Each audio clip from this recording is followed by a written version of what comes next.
साथियों नमस्कार, स्वागत है आप सभी का आपके अपने चैनल आरएम स्टडी 24/7 में। तो साथियों आज का जो हमारा टॉपिक है भारतीय संविधान के अंतर्गत जो टॉपिक वाइज सीरीज चल रही थी उसका वो है हमारा प्रमुख पदाधिकारी गण। तो आज हम जो प्रमुख पदाधिकारी होते हैं उनके बारे में जानकारी यहाँ पर हासिल करेंगे। तो चलिए स्टार्ट करते हैं आज का टॉपिक। और यहाँ पर पहला ही प्रश्न हमारा है, भारतीय संविधान में किस पद का उल्लेख नहीं है? तो ये है उप प्रधानमंत्री का। ठीक है, चूँकि अब वर्तमान में नहीं है, पहले ये था लेकिन संशोधन के द्वारा इसे हटा दिया गया है। तो अगला प्रश्न हमारा है, भारत के प्रथम उप प्रधानमंत्री थे तो वो थे सरदार वल्लभ भाई पटेल। अगला प्रश्न है, किस प्रधानमंत्री के कार्यकाल के दौरान दो दो उप प्रधानमंत्री एक साथ नियुक्त हुए थे? तो मोरारजी देसाई के कार्यकाल में। अगला प्रश्न देखिए, यहाँ पर कहा गया है लोकसभा में विरोधी दल के नेता के रूप में मान्यता देने के लिए उसके दल के सदस्य की संख्या कुल सदस्यों की संख्या के कम से कम कितने प्रतिशत होनी चाहिए? तो वो होनी चाहिए 10%। आगे देखिए, यहाँ पर हमें महत्वपूर्ण जानकारी मिल जाएगी अपने संसद से संबंधित। ठीक है, लोकसभा में मान्यता प्राप्त विरोधी दल के नेता को किसके समान सुविधाएं और मान्यताएं प्रदान की जाती हैं? तो कैबिनेट मंत्री के समान। ठीक है, अगला है, लोकसभा में विरोधी दल के पहले मान्यता प्राप्त नेता थे तो वो थे राम सुभग सिंह। अगला प्रश्न देखिए, लोकसभा अध्यक्ष का चुनाव कौन करता है? तो लोकसभा के अध्यक्ष। अगला प्रश्न है, लोकसभा का स्थायी अध्यक्ष यानी प्रोटेम स्पीकर किसके द्वारा नियुक्त किया जाता है? तो वो नियुक्त किया जाता है राष्ट्रपति के द्वारा। अगला प्रश्न क्या कह रहा है यहाँ पे, लोकसभा अध्यक्ष किस रूप में शपथ लेता है? तो लोकसभा अध्यक्ष जो है लोकसभा के आम सदस्य के रूप में शपथ लेता है। अगला है, लोकसभा अध्यक्ष को पद की शपथ ग्रहण कौन कराता है? तो शपथ ग्रहण की आवश्यकता इनको नहीं होती है। किसको? लोकसभा के अध्यक्ष को। अगला प्रश्न देखिए क्या कह रहा है, लोकसभा अध्यक्ष अपना त्याग पत्र किसको देता है? तो वो देता है लोकसभा के उपाध्यक्ष को। अगला है, लोकसभा के अध्यक्ष को किस प्रकार से जो है पद से हटाया जा सकता है? तो उनको हटाया जा सकता है लोकसभा के सदस्यों द्वारा साधारण बहुमत से संकल्प पारित करके। ठीक है, अगला प्रश्न देखिए, इसमें है लोकसभा अध्यक्ष को प्रति माह वेतन के रूप में कितना रुपया मिलता है? तो उनको मिलता है 4 लाख रुपया। ठीक है, अगला, निर्णायक मत देने का अधिकार है तो वो है लोकसभा अध्यक्ष को। अगला प्रश्न देखिए, स्पीकर और डिप्टी स्पीकर की अनुपस्थिति में लोकसभा की अध्यक्षता कौन करता है? तो लोकसभा का सर्वाधिक जो वरिष्ठ सदस्य होता है वो उसकी अध्यक्षता करता है। इसी के साथ बढ़ते हैं अगले प्रश्न की ओर। तो यहाँ पे कहा गया है कि लोकसभा का सचिवालय सीधे नियंत्रित होता है तो लोकसभा अध्यक्ष द्वारा। अगला है, भारतीय संसद के दोनों सदनों के संयुक्त अधिवेशन की जो है सभापतित्व कौन करता है यानी अध्यक्षता कौन करता है? ठीक है, एक बार फिर से पढ़ते हैं प्रश्न को, भारतीय संसद के दोनों सदनों के संयुक्त अधिवेशन की अध्यक्षता कौन करता है या फिर संयुक्त अधिवेशन का सभापतित्व कौन करता है? एक ही बात है। ठीक है, तो ये करते हैं लोकसभा अध्यक्ष। तो यहाँ पे हमें समझ में आ रहा है कि लोकसभा अध्यक्ष का जो कार्य होता है क्या क्या होता है, वो सारा जो है यहाँ पे समझ में आ रहा है। लोकसभा में किसी विधेयक को धन विधेयक के रूप में कौन प्रमाणित करता है? तो वो भी करता है लोकसभा अध्यक्ष। अगला है, किस समिति का पदेन अध्यक्ष लोकसभा अध्यक्ष होता है? तो वो होता है नियम समिति। ठीक है, एक सेकेंड, हाँ बढ़ते हैं आगे। अगला देखिए, इसमें क्या कहा गया है, प्रश्न ज़्यादा ऊपर हो गया। ठीक है, चलिए, लोकसभा महासचिव यानी कि जनरल सेक्रेटरी जो लोकसभा सचिवालय का प्रमुख होता है किसके द्वारा नियुक्त किया जाता है? तो वो स्पीकर के द्वारा नियुक्त किया जाता है। संसद के संयुक्त अधिवेशन में किसी विधेयक पर निर्णायक मत देने का जो अधिकार है वो भी है किसी लोकसभा अध्यक्ष को। आगे देखिए, लोकसभा का सचिवालय किसके प्रत्यक्ष पर्यवेक्षण एवं नियंत्रण में कार्य करता है? तो लोकसभा अध्यक्ष के नियंत्रण में कार्य करता है। संसद के दोनों सदनों के संयुक्त अधिवेशन को कौन बुलाता है? तो ये बुलाता है राष्ट्रपति। ठीक है, चलिए बढ़ते हैं आगे। अब यहाँ पे महत्वपूर्ण जानकारी और हमको हासिल होने वाली है। चलिए बढ़ते हैं आगे। देखिए यहाँ पे क्या कहा गया है, स्वतंत्र भारत के प्रथम लोकसभा अध्यक्ष कौन थे? तो वो थे गणेश देव मावलंकर, यानी जीवी मावलंकर। ठीक है, अगला प्रश्न है, भारत के किस राष्ट्रपति ने पूर्व में लोकसभा अध्यक्ष पद को भी संभाला था? ठीक है, तो ये नीलम संजीव रेड्डी।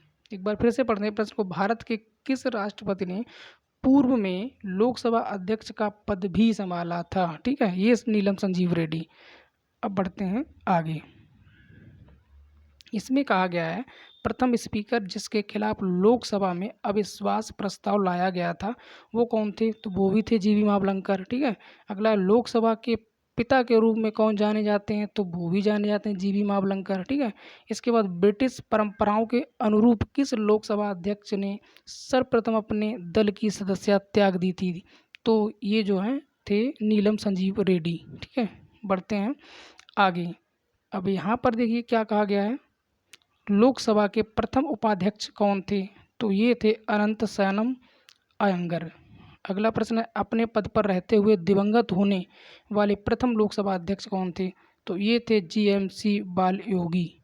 बढ़ते हैं आगे, और इसमें कहा गया है, लोकसभा में विपक्ष के किसी दल के नेता के रूप में मान्यता किसके द्वारा दी जाती है? तो लोकसभा के अध्यक्ष के द्वारा दी जाती है।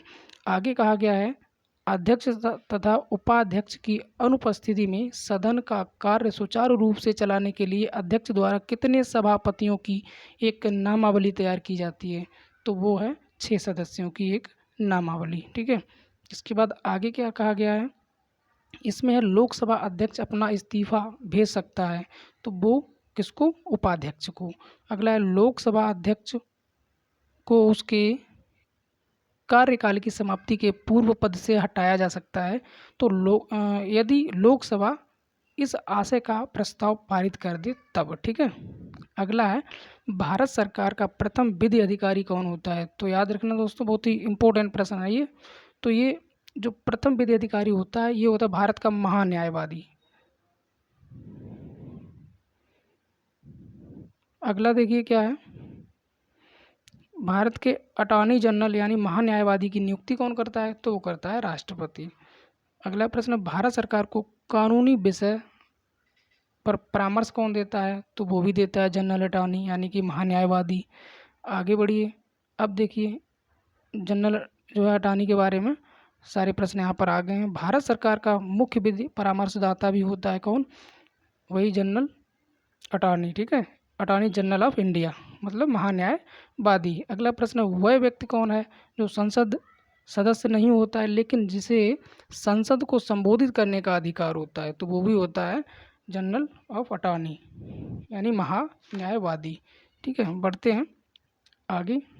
देखिए यहाँ पे क्या कहा गया है, एक प्रश्न ऊपर चला गया क्या? हाँ ठीक है, चलिए बढ़ते हैं आगे। भारत का महान्यायवादी कब तक पद धारण करता है?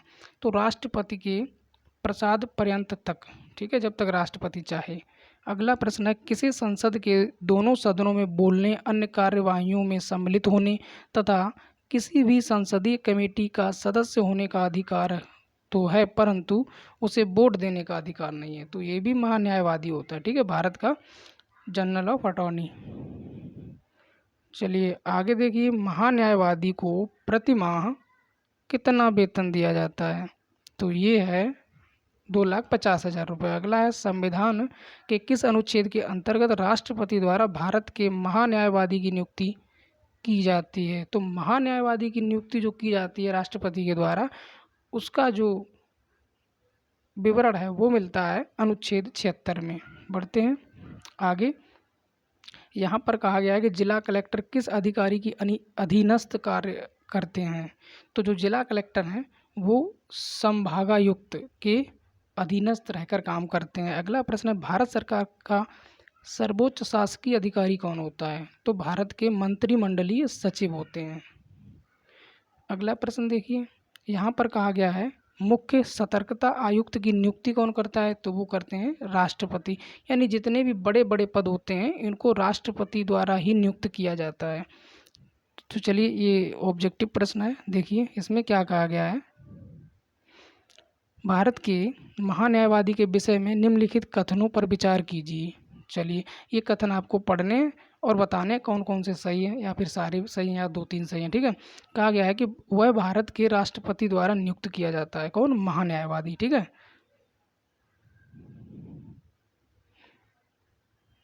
पहले में क्या कहा गया है? वह भारत के राष्ट्रपति द्वारा नियुक्त किया जाता है, ये बात सही है, ठीक है, बिल्कुल। चलिए ये सही योग्यता होनी चाहिए जो सर्वोच्च न्यायालय के न्यायाधीश में, तो ये भी सही है। उसे संसद के किसी भी सदन का सदस्य होना चाहिए, ये गलत है। इसके बाद लास्ट है संसद द्वारा महाभियोग लगाकर हटाया, ये भी गलत है। यानी कि 2 ऑप्शन हमारे सही हैं, ठीक है। बढ़ते हैं आगे, 1-2 यानी ऑप्शन नंबर ए सही है। अब देखिए अगला प्रश्न क्या कह रहा है। राज्य सरकार को कानूनी मामलों में सलाह देने का के लिए अधिकृत है, तो कौन है? अभी आपने ऊपर पढ़ा है, कौन सा होगा? महान्यायवादी? नहीं, ये राज्य सरकार की बात की है तो महाधिवक्ता होते हैं राज्य सरकार के लिए, ठीक है। बढ़ते हैं आगे, और यहाँ पर भी ऑब्जेक्टिव प्रश्न है, तो देखिए इसमें क्या कहा गया है। निम्नलिखित कर्तव्यों में से कौन से एक का भारत के नियंत्रक एवं महालेखा परीक्षक द्वारा पालन नहीं किया जाता है, वो बताना है आपको। इनमें से एक ऐसा है, तो ये रहे ऑप्शन, आप लोग पढ़िए। भारत की संचित निधि से होने वाले सभी व्ययों का लेखा जोखा, ये आप लोग पढ़ सकते हैं, लेकिन जो इसका सही आंसर होगा वो होगा डी, ठीक है। सार्वजनिक धन की प्राप्ति और निर्गम का नियंत्रण करना और यह सुनिश्चित करना कि सार्वजनिक राजस्व राजकोष में जमा हो, ठीक है। अब बढ़ते हैं आगे, देखिए ऑब्जेक्टिव और थोड़े बचे हुए हैं उनको और देख लेते हैं। सॉरी, ऑब्जेक्टिव में 1 लाइनर। इसमें कहा गया है भारत के समपरीक्षा एवं लेखा प्रणालियों का प्रधान कौन होता है? तो भारत का नियंत्रक एवं महालेखा परीक्षक। अगला है भारत का सॉलिसिटर जनरल होता है, तो एक प्रशासनिक अधिकारी होता है। कानूनी विषयों पर राज्य सरकार को परामर्श कौन देता है? तो एडवोकेट जनरल, ठीक है। अब बढ़ते हैं आगे, चलिए और थोड़े से प्रश्न हैं, बने रहिए वीडियो में। अगर समझ में आ रहा है तो वीडियो को लाइक कर दें, अगर चैनल पर नए हैं तो चैनल को भी सब्सक्राइब कर लें। तो चलिए देखते हैं अगला प्रश्न। प्रत्येक राज्य में महाधिवक्ता की नियुक्ति किसके द्वारा की जाती है? तो महाधिवक्ता की नियुक्ति जो की जाती है वो राज्यपाल के द्वारा की जाती है। अगला प्रश्न है किसी राज्य का उच्चतम विधि अधिकारी कौन होता है? तो राज्य की बात की गई यहाँ पे, तो एडवोकेट जनरल होता है।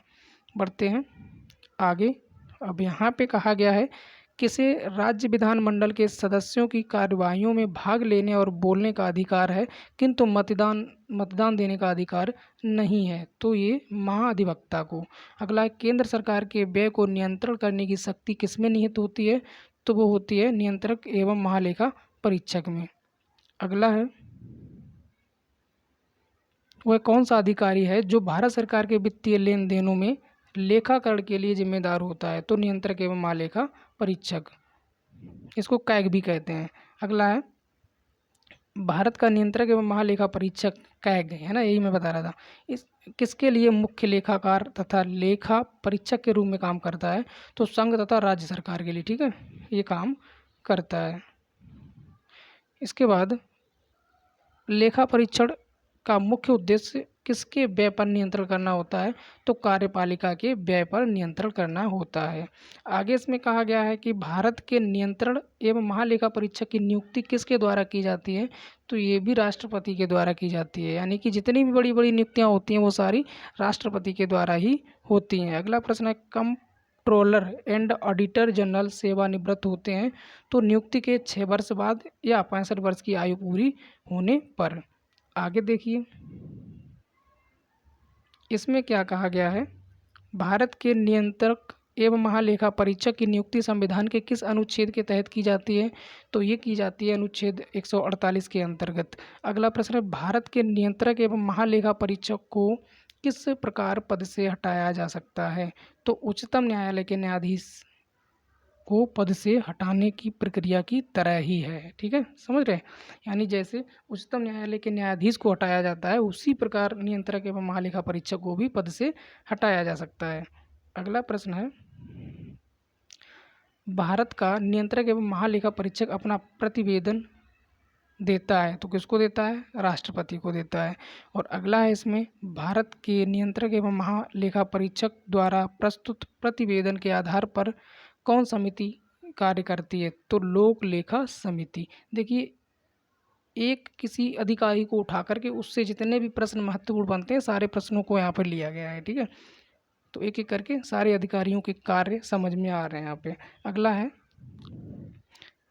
क्या भारत का नियंत्रक एवं महालेखा परीक्षक पद ग्रहण के पूर्व शपथ लेता है? तो हाँ, पद ग्रहण करने से पहले वो शपथ लेता है।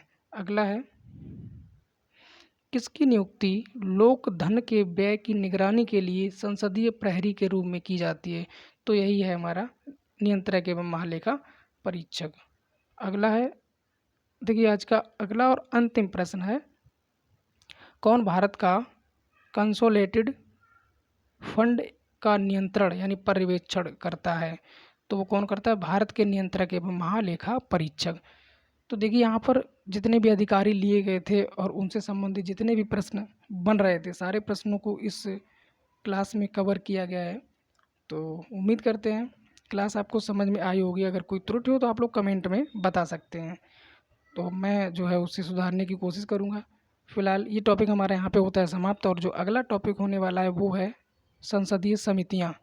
तो इस तरह से हमारे लगभग 21 टॉपिक कंप्लीट हो चुके हैं, और धीरे धीरे आने वाले समय में कुछ ही दिनों में जितने भी संविधान के टॉपिक हैं सारे वन लाइनर की फॉर्म में कंप्लीट हो जाएंगे। तो जो भी साथी चैनल पर नए हैं चैनल को सब्सक्राइब कर दें और वीडियो को भी लाइक कर दें। तो चलिए मिलते हैं कल फिर एक और नए वीडियो के साथ, नए टॉपिक के साथ। तब तक के लिए दीजिए इजाज़त। नमस्कार, जय हिंद, जय भारत।